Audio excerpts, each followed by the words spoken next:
Hola,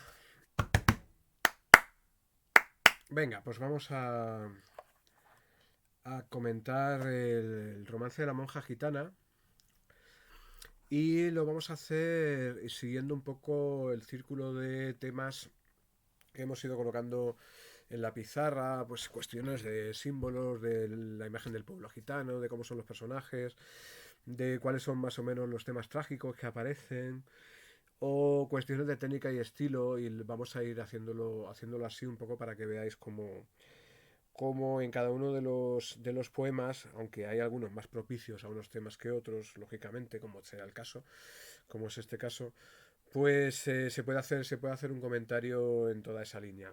Algunos de los temas tendremos que unirlos. En este caso es evidente que la imagen del pueblo gitano es inseparable de la cuestión del personaje principal, y del mismo modo, el símbolo, los símbolos están íntimamente unidos a las técnicas y el estilo, en tanto en cuanto el símbolo es el principal recurso retórico de la poesía lorquiana, como lo es también de la poesía, como recordaréis, de tipo tradicional. Por lo tanto, las alusiones a los símbolos, lógicamente, son también las alusiones a cuestiones de técnica y estilo. No obstante, ya veréis cómo también haremos, pues eso, mención y explicaciones sobre otros recursos literarios o recursos estilísticos que aparecen en la composición. Antes de nada, yo quería hacer hincapié en una idea que me produce um, cierta desazón. Es cierto que en comparación con, y esto lo hablaba esta mañana con Ana, en comparación con otros alumnos de otras geografías, de otras latitudes, es cierto que los aragoneses estamos o estáis en desventaja, porque, bueno, vuestro conocimiento, digamos, vital, a no ser que tengáis algún tipo de tradición familiar, bien por raza, por historia, pues está muy alejado de lo que es de lo que es el mundo tradicional, o el mundo de las tradiciones andaluz, ¿no? O sí, de las tradiciones andaluzas. Y eso, claro, os impide, creo, ver en su complejidad gran parte de las cosas que estamos hablando. El otro día me lo decía una compañera vuestra, me decía, hombre, pues igual a lo mejor en el examen tendrás que hacer algún tipo de glosario, ¿no? De algunos de los términos, por ejemplo, algunos de los términos de lo que es la botánica, ¿no? Del sur, que a lo mejor aquí no la controláis, aunque estoy convencido que la botánica de aquí tampoco la controláis, o cualquier otra cuestión que sea más lejana a vuestra realidad, bien porque sois más septentrionales, o bien porque queréis o no queráis sois muy poco rurales. Estoy convencido de que a muchos de vosotros os sacan de un ascensor y os perdéis. Pero lo que sí que es cierto es que cuando hablamos de los temas de la tradición y de cuáles son los motivos que empujan o que conducen a la creación del romancero gitano en Lorca, pues aunque los motivos son muchos y, y no poco es esa deriva que viene de la canción popular en canciones, en libros de poemas, y luego el tema este que hemos comentado de la celebración del primer concurso de cante hondo, de cante o del canto andaluz, de cante hondo en Granada, el conocimiento que tienen por sus maestros de música, tanto de guitarra de los gitanos de Sacromonte como de piano, como su amistad con Manuel de Falla, todas esas cosas. Lo que a veces se nos olvida decir, y a mí se me ha olvidado, y lo lamento, y por eso lo comento aquí, es que en la raíz, y por eso he colocado ese árbol ahí, en la raíz de lo que serían los distintos estilos, tradicionalmente también se llaman palos, los mal llamados palos, los estilos, los distintos cantes, los múltiples cantes que hay en lo que es el flamenco o el cante hondo, pues si os fijáis ahí en lo que es la raíz están todos aquellos cantes que se hacen sin acompañamiento instrumental, sino que se hacen sin nada o aprovechando los ritmos que da el trabajo, como es el caso de la trilla o de la escardá, o el caso también de los martinetes que se marcan con, con el sonido del martillo sobre el yunque, etcétera.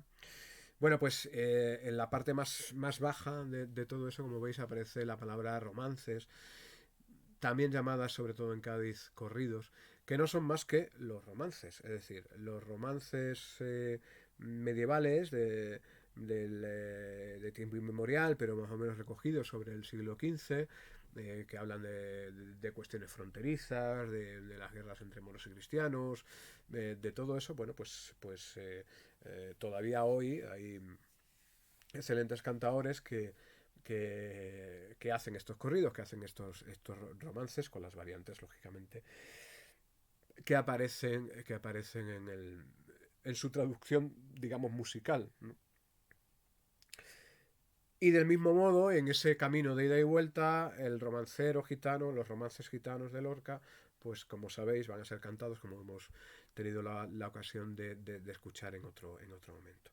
Lo que quiero decir es que cuando hablemos de técnicas y estilos, o incluso cuando en algún momento tengamos que hablar, si nos lo preguntan, sobre la evolución poética de Lorca, no deberíamos olvidar, creo, no deberíamos olvidar que los romances están en la misma raíz de la tradición flamenca. Es decir, que los romances son la base de los cantes y en concreto, sobre todo, la base de los estilos de fatiga, aquellos que están más asociados a el, el cante menos festero, ¿no? Las oleares, las seguirillas, etcétera, ¿no? Bien, la monja gitana, ¿no? La monja gitana es un romance claramente trágico. No lo he puesto aquí, pero está dedicado a Moreno Villa, a José Moreno Villa, del cual creo que he hablado en algún momento. Fue también uno de los que, bueno, dirigieron más o menos la residencia de estudiantes. Era poeta, excelentísimo poeta, muy admirado. Era un poquitín mayor que todos estos, muy admirado por los miembros del 27, excelente pintor también, tiene un retrato muy bonito de Lorca. Y este romance, digo, tiene ya en su mismo título una evidente contradicción, un oxímoron. Un oxímoron es un sintagma en el cual se establece una contradicción. Alguna vez lo hemos comentado en clase, ¿no? Pues hemos hablado de la contradicción inherente que hay en el sintagma matrimonio feliz. Bueno, pues en qué quedamos, ¿no? O es matrimonio o es feliz. O una cosa que le gustaba mucho a Pío Baroja, ¿no? El hablar del pensamiento aragonés. ¿En qué quedamos? O es aragonés o es pensamiento, pero ambas cosas juntas no es posible, ¿no? O un oxímoron maravilloso que le debo a un alumno y que a veces uso, a un alumno de otros años, que me parece el perfecto, el oxímoron perfecto, es Miss Portugal. No puede ser. Bueno, pues monja gitana tampoco. Es decir, no puede ser. No puede ser, pero ojo, sí que puede ser. Quiero decir, sí que se han dado casos, ¿no? De monjas gitanas. Pero en su misma esencia es un contrasentido. En tanto en cuanto pues, la gitana es nómada, busca la libertad, tiene o debiera tener, si es verdaderamente gitana, pues una serie de características vitales que chocan de frente con las exigencias de lo que es profesar en una orden monástica, que es el enclaustramiento, la soledad, la castidad, todo eso, el no procrear, todo eso. Por lo tanto, hay una contradicción en los términos. Y lógicamente, cuando hay una contradicción, si esa contradicción se da, como sucede en muchos de nosotros, pues lo que hay es un atisbo de tragedia. Es decir, claro, cuando se produce una contradicción, se produce un choque y alguno de los dos tiene que ganar, pero alguno de los dos tiene que perder y por lo tanto hay ahí claramente una tragedia. Pero la idea de contradicción yo creo que es la principal. Del mismo modo que existía, y esto perdonadme que insista una y otra vez, hay una contradicción lógicamente, en lo que es el tema principal, no solo de la producción lorquiana y no solo de la producción poética lorquiana, sino también de la producción teatral de Lorca, sino también en prácticamente toda la generación del 27. Pienso sobre todo en Cernuda, pero podría haber muchos más casos, que es la contradicción que existe entre, y esto es repetirme, ya lo sé, entre la realidad y el deseo, ¿no? En este caso la realidad, cuando leamos el poema os vais a dar cuenta, la realidad es la realidad monjil, es decir, el hecho de que tenemos un personaje que es monja y por lo tanto pues se debe a una serie de compromisos con su orden y con su estatus. Y por otro lado está el hecho de que es gitana, que por dentro es gitana y por lo tanto tiene unas pulsiones vitales absolutamente distintas a lo que la congregación exige. Esto tiene que ver, y es una cosa que he intentado soslayar en bastantes momentos, pero tiene que ver también, y mucho, con una idea que estaba por entonces en el aire y que debemos, en su formulación, digamos, más clara, a Ortega y Gasset, que es la idea de la lucha entre lo que es la razón vital por un lado y la razón, él lo llamaba así, la razón físico-matemática o económico-matemática por otro, ¿no? Es decir, es la misma lucha que existía, recordadlo, entre lo que era la poesía del corazón y la prosa del mundo en la novela realista, en Doña Berta, por ejemplo, recordadlo. Yo tenía agua por aquí, así. O, o bien esa contradicción que existe entre lo que son aquellas cosas que realmente importan y que nada tienen que ver, absolutamente nada que tienen que ver con las presiones, digamos, sociales, como que es la economía, que es la ciencia, etcétera, etcétera, sino todo aquello que muchas veces es mucho más difícil de señalar o más difícil de describir, porque tiene que ver con cuestiones de sentimientos, con cuestiones de tipo abstracto, pero que son lo que realmente nos configuran como personas, ¿no? Eso es como personas humanas, ¿eh? Como humanos. Eso es la razón vital. Y lógicamente un poeta, si es un poeta de bien, si no es un falsante, como muchos de los que podemos encontrar últimamente, pues un poeta de bien, lógicamente tiene que estar de parte de la razón vital. No hay otra opción. Es decir, lo que nos hace humanos y que para nada tiene que ver y que choca de frente con lo social, con las imposiciones sociales y, y, y con los sí, con las imposiciones que la sociedad nos exige. Bien, vamos a leer el poema para que veamos esta contradicción. La idea de contradicción va a aparecer una y otra vez durante toda mi explicación y en parte esa idea será, luego lo veremos, será la que tendríamos que desarrollar en el caso de que nos pidiesen que comentásemos el tema trágico de esta composición. El tema trágico está ahí, en esa contradicción entre dos mundos incompatibles que sin embargo coinciden en una misma persona. Lo leo mejor porque cada vez estoy más ciego en la edición de cátedra.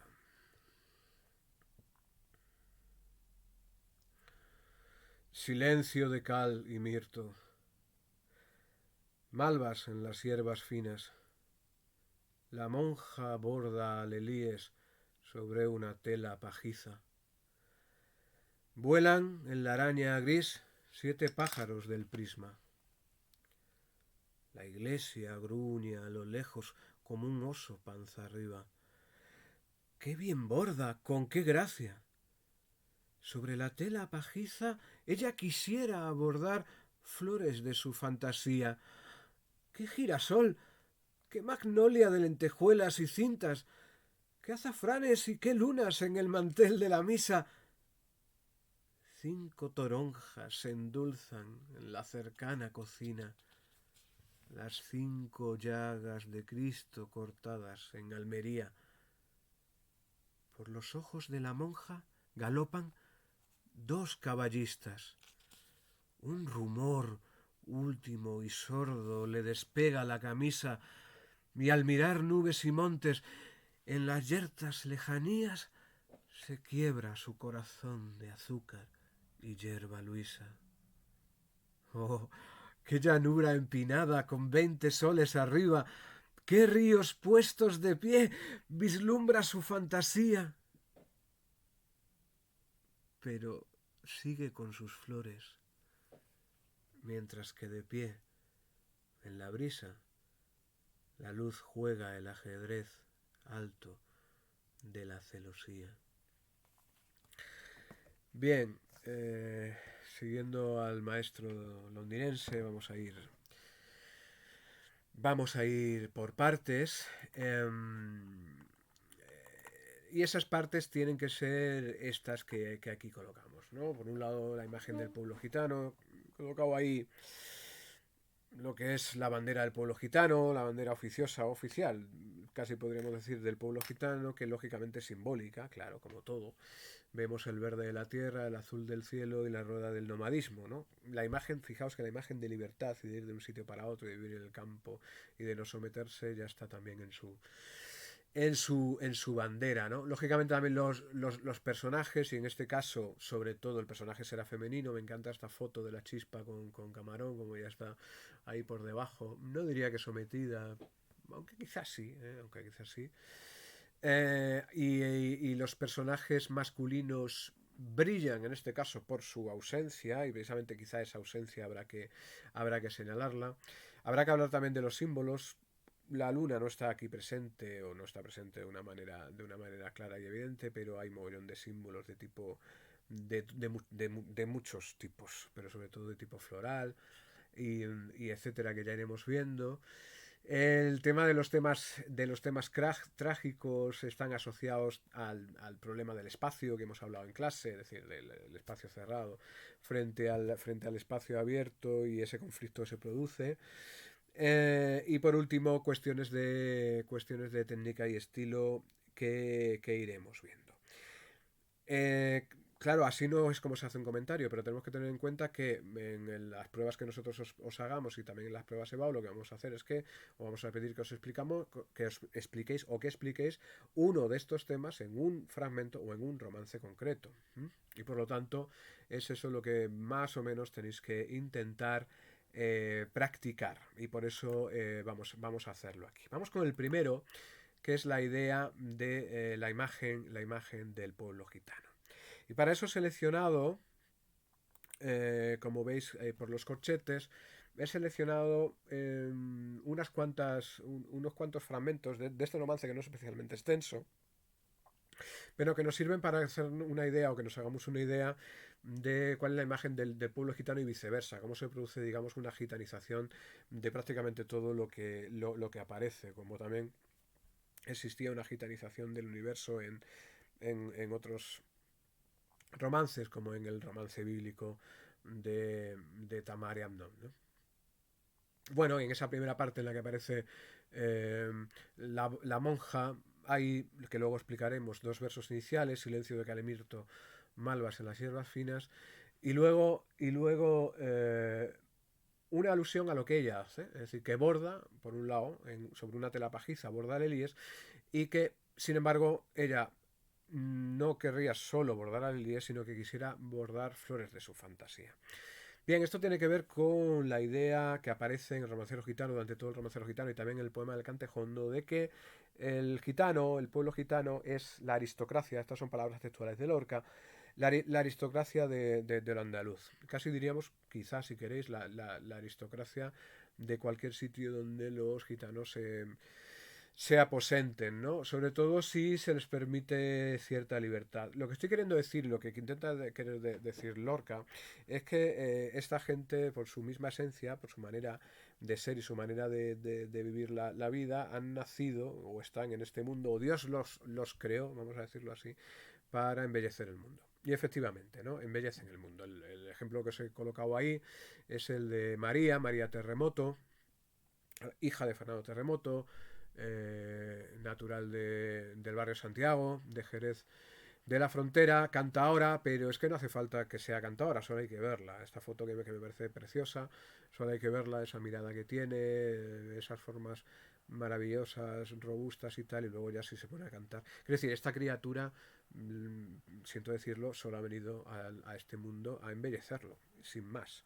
¿Vale? Creo que ahora tiene 20 años, 21 años, es una cría muy joven. Es decir, ha venido a este mundo a embellecer este mundo. Es decir, el mundo sería mucho más feo sin María Terremoto, y qué duda cabe que sería muchísimo más feo también sin los gitanos.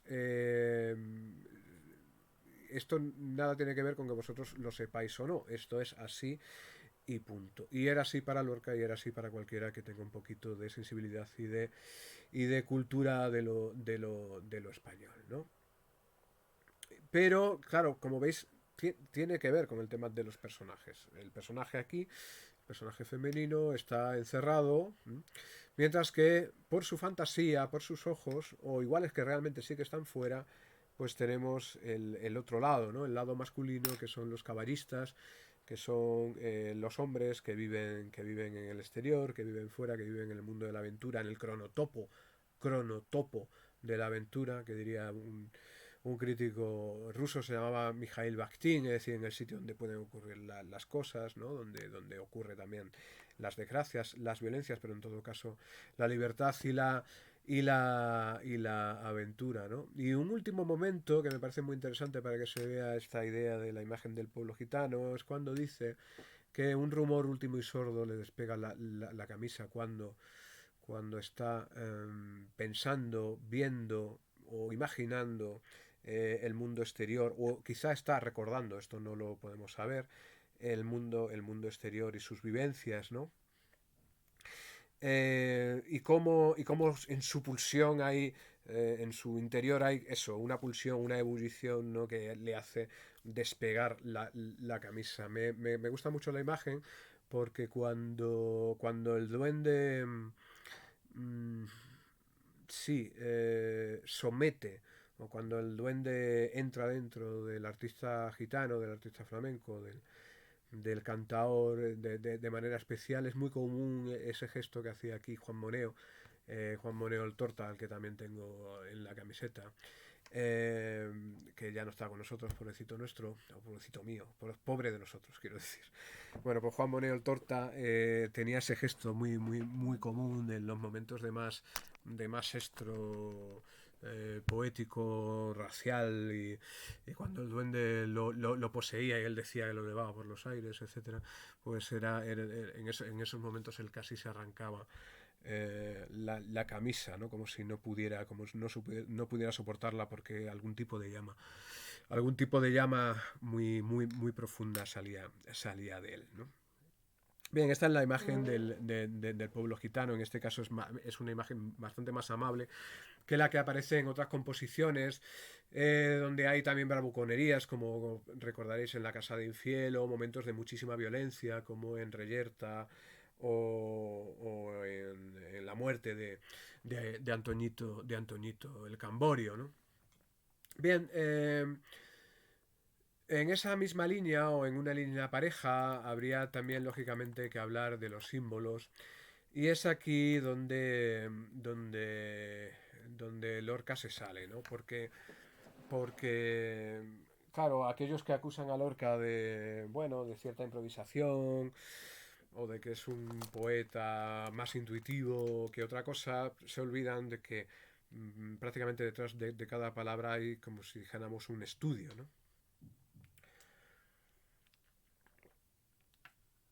Y es lo que sucede ya con el primer verso, ¿no? El primer verso si queréis, es un resumen de toda la composición. Y de hecho, es un enunciado, termina en punto. Es decir, silencio de cal y mirto. A ver, la cal en el mundo andaluz es, mm, digamos, la pintura de las casas, por lo tanto es la casa. Sin más, las cuatro paredes de la casa. El encerramiento, el enclaustramiento. Esto lo tendréis, creo que todos vosotros, muy claro porque leísteis en su momento con Sandra La casa de Bernarda Alba, una casa también encalada.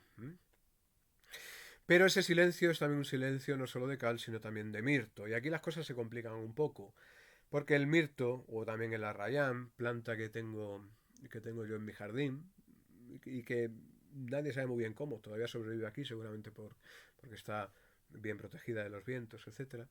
Bueno, pues el mirto o el arrayán, en el sur la llaman más arrayán que mirto, pero claro, si hubiera puesto a Rayán se saldría de medida. Bueno, pues el mirto es un arbusto salvaje, pero que también se puede cultivar, que tiene un olor estupendo y que está asociado desde el tiempo de los clásicos, de los griegos y de los romanos, está asociado a Venus, es decir, a Venus, al erotismo, etcétera. Por lo tanto, fijaos cómo solo en un verso ya se está produciendo la misma contradicción que en el mismo título. Por un lado, el enclaustramiento de la cal, de la casa, y por otro lado, en los deseos de libertad que Venus conlleva. Ya lo siento, chicos, pero no podéis hacer honor a Venus si os quedáis en casa, aunque estamos en tiempos de quedarse en casa, ya lo sé, pero no podéis hacer honor a Venus a quedarse en casa, sino que lo que hay que hacer es intentar salir por ahí y zorrear un poco y así estaremos haciendo honor a Venus. Silencio. Ese silencio, recordad que era la última palabra, la palabra silencio es la última palabra de la casa de Bernarda Alba. Bien, y el segundo verso es lo mismo, es la misma idea. Las malvas es esta flor, la malva es esta flor silvestre, absolutamente silvestre, que aparece, bueno, en cualquier sitio, ¿no? Que se la deje aparecer, incluso por aquí, bueno, incluso por aquí hay muchísimas, ¿vale? La reconoceréis enseguida al verla, es una mala hierba. La malva es una mala hierba. Estar criando malvas es estar muerto, ¿por qué? Porque aparecen en los cementerios, ¿no? Enseguida que hay un poquito de humedad entre las tumbas, aparecen las malvas. Bien, pues esta malva está entre las hierbas finas, que sería todo lo contrario. Aquellas hierbas que tú tienes que cultivar y no sé qué, que te sirven y que son cultivables porque son eh, emblema de cultura, de la cultura que se usa para la gastronomía y tal, ¿no? Que si el romero, que si el tomillo, que si no sé qué, ¿no? Es decir, esas finas hierbas que nos sirven para, para la cultura, ¿no? De la gastronomía o para la cultura civilizatoria, vamos a decirlo así. Bien, pues una malva o malvas en las hierbas finas, eso es esta monja, esta gitana que está entre monjas. La gitana sería la malva, entendedme, mientras que las hierbas finas serían el resto de las gitanas que ahí aparecen. Fijaos en la imagen que he colocado sobre la cal, esa ventana, porque esa ventana tiene una reja, no es exactamente una celosía, con la que termina el romance. Es una reja, pero que nos puede servir un poco para la imagen final y que la recordéis. Porque de algún modo se está, creo yo, se está, de algún modo creo, se está enmarcando toda la composición. La cal del principio y la celosía final enmarcan y por lo tanto encierran simbólicamente de nuevo a esta monja que aquí aparece, ¿vale? Continuamos con el tema de los símbolos y casi es renglón a renglón, porque si os recordáis el multum imparvum de la poesía de Cancionero, pues en Lorca también aparece una y otra vez. Bien, ¿qué es lo que hace esta monja? Fijaos que nos lo presenta en presente. Y este presente, el presente de indicativo es el presente de la repetición, de lo que se hace un día y al otro, y al otro, y al otro, y al otro. Por lo tanto, este presente también es una manera de subrayar el uso, la estilística verbal, recordad, el uso del término, perdón, del tiempo presente es una manera de reforzar la idea de enclaustramiento, la idea de prisión de esta monja. ¿Qué es lo que hace? Bueno, pues hace lo que le han mandado. Es decir, borda alelíes sobre una tela pajiza. Una tela pajiza sería una tela de saco, como la que vemos aquí. Y los alelíes, aunque ahora hay de muchos colores, sin ningún género de duda se está refiriendo a flores blancas. Es decir, flores blancas sobre una tela pajiza. Aburrido. Eso es aburrido. ¿Vale? Mientras tanto sucede, fijaos, una especie de detalle de ambiente. Porque vuelan en la araña gris 7 pájaros del prisma. La araña es una lámpara de araña. Las lámparas de araña, que alguna vez lo habréis visto, si no en películas, a lo mejor en casa, aunque no fuesen especialmente caras, ¿no? En casa de vuestros abuelos, pues son esas lámparas que están llenas de cristalitos, ¿no? Y entonces, claro, cuando entra la luz, ¿vale? Pues se produce ese efecto prismático de colores. Claro, esa multiplicidad de colores está chocando, como veis, el mundo, hace chocar el mundo, en la luz que entra de fuera en esa habitación donde está la monja, choca y contrasta con la rutina cromática, vamos a decirlo así, de esa tela de saco, esa tela pajiza y esas flores blancas de los alelíes. Pero es que fuera también el mundo está funcionando, ¿no? Y fuera, a lo lejos, gruñe una iglesia, ¿no? Bueno, esa imagen de que la iglesia gruñe puede significar muchas cosas, puede ser una imagen de violencia soterrada, etcétera, etcétera, como también lo puede ser la idea de un oso panza arriba, aunque aquí parece muy juguetón, yo me imagino que un oso panza arriba no tiene que ser, no tiene que ser algo especialmente amable, ¿no? Pero en todo caso, un oso panza arriba, sobre todo si está obligado a estar panza arriba, sin ningún género de dudas, va a ser un animal que intente zafarse, que intente salirse. Bueno, esa idea de violencia de lo que tenemos dentro. Y de nuevo aparece esta característica del romancero en general y del romancero gitano de Lorca en particular, que es que alguien comenta lo que parece. Y de nuevo se subraya esa idea de que la gitana está aquí para florear, es decir, para embellecer el mundo. ¡Qué bien borda! ¡Con qué gracia! ¿No? La propia gracia gitana, ¿no? ¡Qué bien borda! Con qué gracia, ¿no? Em, pero ella quisiera otra cosa. Fijaos que de repente cambia la estilística verbal. Lo anterior era presente y ahora de repente pasamos a eh, este imperfecto de subjuntivo, quisiese, que tiene también cierto atisbo porque se asocia muchas veces con las fórmulas de tipo condicional. Yo, no, si pudiera, no, yo, no, eso. ¿No? Ella en su mente tiene otra cosa. No solo quiere bordar alelíes sobre telas pajizas, sino que le gustaría bordar flores de su fantasía.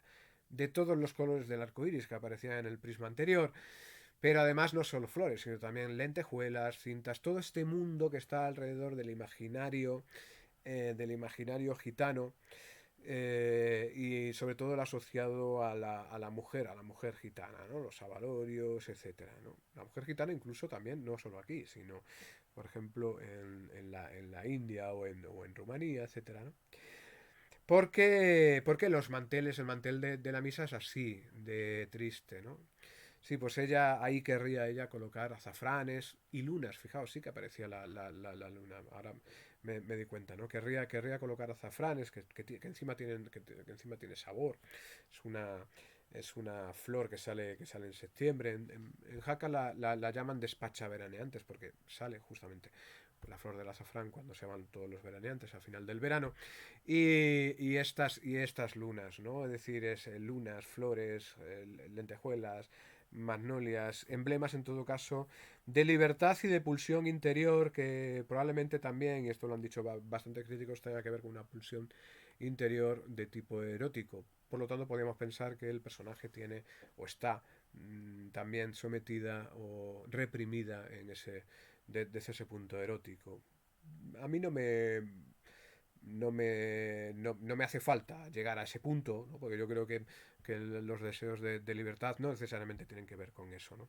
Pero sí que es cierto que, a ver, si lo encuentro, que Lorca, en su primer libro, si recordáis aquellas prosas que se llamaban Impresiones y Paisajes, a ver si encuentro la cita que me acabo de acordar ahora, en ese primer libro hablaba de las monjas, creo de las monjas del monasterio de las Huelgas, creo recordar, en Burgos, y dice de las monjas que, bien es verdad, habla Lorca ahora, bien es verdad que casi siempre lo que induce a dichas santas mujeres, a las monjas, a encerrarse en esas solemnidades muertas, es un conflicto sentimental que ellas no pudieron resistir con sus almas sin fuerza. Son esencias rotas de amor y maternidad. El convento es como un enorme corazón frío que guardará en su seno a las almas que huyeron de los pecados capitales. Bueno, seguramente, si lo escribió Lorca, seguramente en su ánimo estaba, cuando escribía sobre esta monja gitana, estaba quizá la idea de que el personaje pues tiene un pasado de pecados capitales, entendedme, la lujuria. como un pecado capital, pero también esa idea de maternidad, etcétera, etcétera, que es la que lleva a la profesión finalmente. Monjil, ¿no? Bien, es probable, ¿no? No hay que desestimarlo, pero insisto, si no supiéramos de este fragmento de impresiones y paisajes, tampoco podríamos entenderlo perfectamente, porque entronca perfectamente con la idea general de todo romancero gitano, ¿no? Está este conflicto que ya hemos dicho varias veces entre realidad y deseo, ¿no? Se complica la cosa cuando de repente hace otra alusión, digamos, ambiental, que es que en la cercana cocina se endulzan 5 toronjas. De nuevo, el problema que tenemos de... Sí, de la brecha geográfica, ¿no? Las toronjas son los pomelos. Y que, como sabéis, los pomelos los sabréis si son de un color rojo y son de un color húmedo. Y se endulzan, efectivamente. Se colocan con azúcar para, pues si no son muy agrios, como sabéis, pues para comerse. Y de hecho se usan también en repostería, etcétera. Bien, fijaos lo que hace, ¿no? Se endulzan esas 5 toronjas en la cercana cocina y luego dice, las 5 llagas de Cristo cortadas en Almería. Aquí se produce ese trueque, esa traslación metafórica que hemos comentado varias veces. Es decir, lo que realmente se corta en Almería son las toronjas, no las llagas de Cristo. Sin embargo, las toronjas son como las llagas de Cristo. ¿Por qué? Porque son rojas y porque son 5.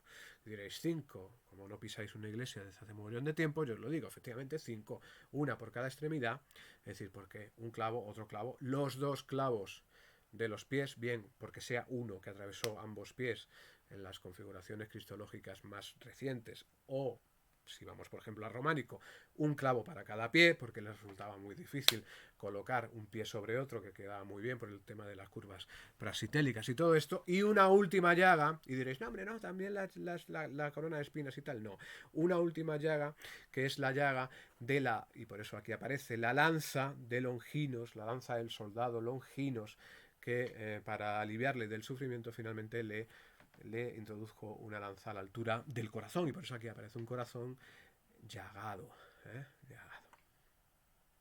Las 5 llagas de Cristo. De nuevo tenemos aquí, fijaos, un contraste. Por un lado, las toronjas dulces, que es amable, agradable, que te dan ganas de comértelas, y los símbolos de la pasión, que es todo lo contrario. Pero además tenemos el número 5 y Lorca no era tonto y tenía muchas lecturas y había leído, bueno, sin duda, había leído mucho sobre simbología o si no, oye, era un puto genio, porque el 5 es justamente lo que nos libera del 4. ¿Qué es el 4? Pues el 4 es las 4 paredes, ¿no? Las 4 paredes que nos encierran. Y con el 5 tenemos dos posibilidades, o bien colocamos el quinto punto en el interior de estas 4 paredes y entonces ahí tenemos a la monja gitana, que es el quinto punto, ¿entendéis esto? O bien lo colocamos fuera y entonces ya nos da la perspectiva, la profundidad, lo otro, lo exterior, la posibilidad de la fuera. Es decir, el 4 sería la simbología de lo que está cerrado, pero el número que viene justamente después, que es el 5, puede significar dos cosas. O bien lo cerrado dentro de lo cerrado, es decir, el sujeto dentro de lo cerrado, o bien la idea de libertad que se ha liberado de lo cerrado. ¿Entendéis esto, verdad? Digo esto porque lo que viene justamente después entronca con la idea de libertad de ese quinto punto, de ese punto que se sale de. Y ese punto que se sale de es lo que vemos justamente después. Porque son esos dos caballistas que van por los ojos de la monja. Fijaos que de nuevo ha vuelto, aunque ya lo ha hecho antes, ha vuelto al presente. Ha vuelto al presente, pero porque digamos que hay dos espacios en la composición de la monja gitana. Por un lado está el espacio de la realidad, del presente, y por otro lado está el espacio de la imaginación. Y hay como dos momentos de cambio de esos espacios. La realidad está en presente en un primer momento, es el silencio de Calimirto, ¿cómo era? Malvas malvas entre las hierbas finas, la monja borda Elíes sobre la fajita, pero de repente dice, y pasa al subjuntivo, que os recuerdo, es el modo de los deseos, de la expresión de los deseos. Ojalá yo pudiera, ¿vale? Ella quisiera. Y una vez que ya está instalada en el mundo de lo imaginario, de nuevo vuelve al presente, pero dentro del mundo de lo imaginario. ¿Y por qué? Porque, porque ella ya está también instalada de una manera continua en esas ensoñaciones, ¿no? En esas ensoñaciones donde ve en sus ojos, por los ojos de la monja, galopan dos caballistas. No sabemos si lo ve hacia afuera, seguramente no, o si lo ve dentro de su imaginación.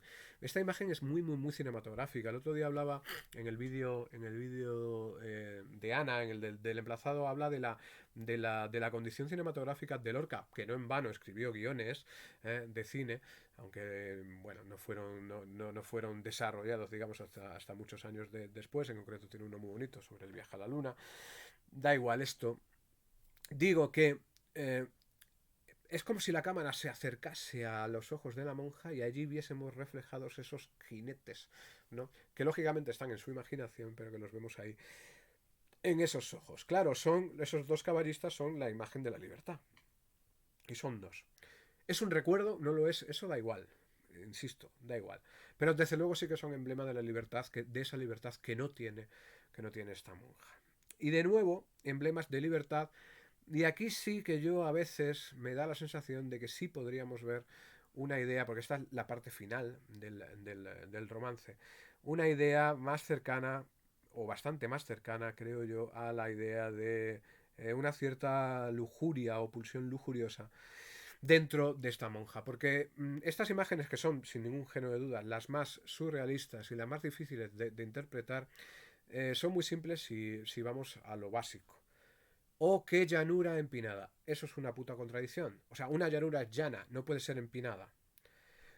Por lo tanto, una llanura empinada, esa contradicción, lo que nos está hablando es una llanura que quiere dejar de ser llanura, que se está empinando, ¿entendéis? Y aquí por eso, lógicamente, hay gente que ha visto la idea sexual, claro. ¿Eh? Claro, es decir, un empinamiento, vamos a decirlo así, un envergamiento, entendedlo, ¿no? Y con 20 soles arriba, es decir, muy, muy iluminada, muy, muy, muy, muy, muy iluminada, lejos de la oscuridad que nos da el estar encerrados. Lo mismo sucede, pero además más subrayado, porque encima está dentro de la tradición, digamos, literaria española, los dos versos que siguen, ¿no? ¿Qué ríos puestos de pie vislumbra su fantasía? A ver, los ríos no se pueden poner de pie.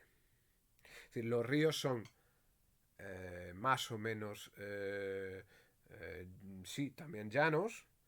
Lo que pasa es que los ríos van a dar a la mar. Y van a dar a la mar, que es el morir. Una manera de dejar de morir, es decir, una manera de no llegar a la mar, sería que estos ríos dijesen no, se rebelasen y se pusieran de pie. Pero de nuevo tenemos esa idea del empinamiento que, si queréis, puede ser, si queréis, puede ser también una idea asociada al tema de la lujuria, ¿no? Y un marcador. Y por eso he hecho ese silencio mientras lo leía, ¿no? Porque hay un marcador adversativo. Porque todo lo anterior, a partir de ese quisiera, ella quisiera abordar flores de su fantasía. Todo lo anterior no es más que la imaginación. Es decir, no es más que lo que no es real. Porque lo real, y de nuevo nos lo ofrece en presente, es que ella sigue con sus flores, esas flores blancas sobre la tela pajiza, ese aburrimiento, ¿no? Pero fijaos, porque esta última nota de ambiente, que ya decía yo en un momento antes, que de alguna manera enmarca toda la composición, esa cal y esa celosía, esta última nota de ambiente de nuevo nos está haciendo visualizar el contraste y la contradicción. Porque de pie en la brisa, de nuevo de pie, pero en la brisa, la luz que entra por la celosía, por la reja, las celosías suelen ser de madera, y suelen tener este aspecto. La foto, que es muy buena, es precisamente es un efecto de sombras hecho por la luz que entra por una celosía. Juega el ajedrez. Es decir, el ajedrez.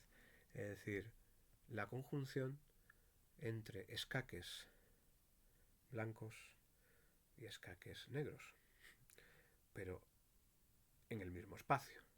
El blanco y negro toda la vez. La monja gitana toda la vez. realidad y deseo todo a la vez. Creo que se ha entendido. Y creo que decir algo más sería alargar la cosa.